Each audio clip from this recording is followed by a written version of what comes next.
Guys നമ്മളിപ്പോൾ നാടൻ കോഴിക്കുഞ്ഞിനെയൊക്കെ വാങ്ങിച്ചു. അപ്പോൾ അതിൽ നിന്ന് ഒരു കോഴീനെ പൂച്ച പിടിച്ചുകൊണ്ട് പോയി.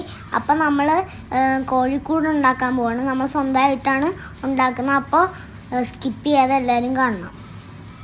അപ്പം നമ്മൾ ആദ്യമായിട്ട് പട്ടികയിൽ വാങ്ങിച്ചു ഇതിൻ്റെ ഫ്രെയിം ഉണ്ടാക്കാൻ വേണ്ടിയിട്ട്. അപ്പോൾ നമുക്ക് ഇതിൻ്റെ സൈഡ് കവർ ചെയ്യാൻ വേണ്ടിയിട്ട് നെറ്റ് വേണം. അപ്പം നമ്മൾ കുറച്ച് നെറ്റ് ഉണ്ടായിരുന്നുള്ളൂ നമ്മുടെ. അപ്പം നെറ്റ് വാങ്ങിക്കാൻ വേണ്ടി ഷോപ്പിലേക്ക് പോവുകയാണ്. ഗൈസ് നമ്മൾ കാക്കേനെ ഓടിക്കുന്ന തെറ്റാലിയാണ്. ഇത് കൊള്ളാവോ?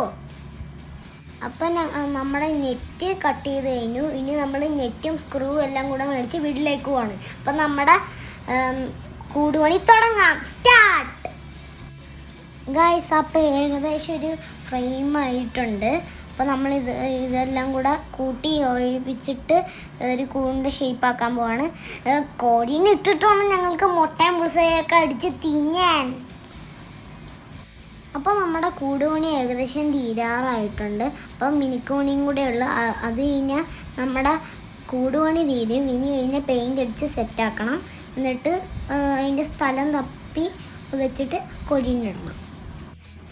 ഗൈസ് നാടൻ കോഴീനെ മേടിച്ചത് എന്താണെന്ന് വെച്ച് കഴിഞ്ഞാൽ നമ്മൾ ഈ സൂപ്പർ മാർക്കറ്റിലൊക്കെ പോകുമ്പോൾ അതിൻ്റെ ആ മുട്ട പ്ലാസ്റ്റിക് ആണോ ചൈനീസ് ആണോ എന്നൊക്കെ നമുക്ക് ഡൗട്ട് വരും. അപ്പോൾ വിശ്വസിച്ച് ഹെൽത്തി ആയിട്ട് തിന്നാൻ വേണ്ടിയാണ് ഞങ്ങൾ നാടൻ കോഴി മേടിച്ചത്. ഏകദേശം പെയിൻറ്റിങ് പണിയൊക്കെ തീരാറായിട്ടുണ്ട്. ഇനി അത് പെയിൻറ്റിങ് പണി തീർന്നിട്ട് ഒരു സ്ഥലം തപ്പി വെച്ചിട്ട് വേണം നമുക്ക് കോഴീനടുത്ത് ഇടാൻ. നമ്മൾ കോഴീനെ മേടിച്ചിട്ട് 2-3 ദിവസമായി. അപ്പോൾ ഒരു ക്രൂര പൂച്ച ഫസ്റ്റ് മേടിച്ചപ്പോൾ തന്നെ ഒരു കോഴിക്കുഞ്ഞിനെ കൊന്നു. അതുകൊണ്ടാണ് നമ്മൾ ഈ കൂട് ഉണ്ടാക്കുന്നത്. അപ്പോൾ കോഴിയമ്മയും കോഴിക്കുഞ്ഞും എല്ലാം ഹാപ്പിയാണ്. നിങ്ങൾ ഹാപ്പി അല്ലേ? ലൈക്ക് ചെയ്യണം, ഷെയർ ചെയ്യണം, സബ്സ്ക്രൈബ് ചെയ്യണം. എല്ലാവരും സബ്സ്ക്രൈബ് ചെയ്തേക്കണേ. ഇനി എല്ലാ വീഡിയോയും സ്കിപ്പ് ചെയ്യാതെ കാണണം.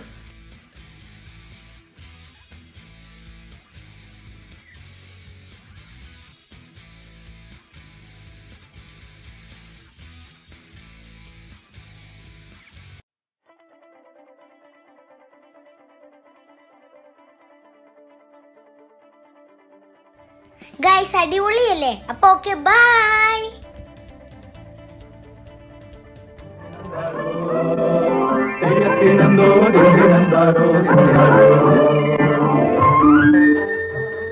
വയനും വീടും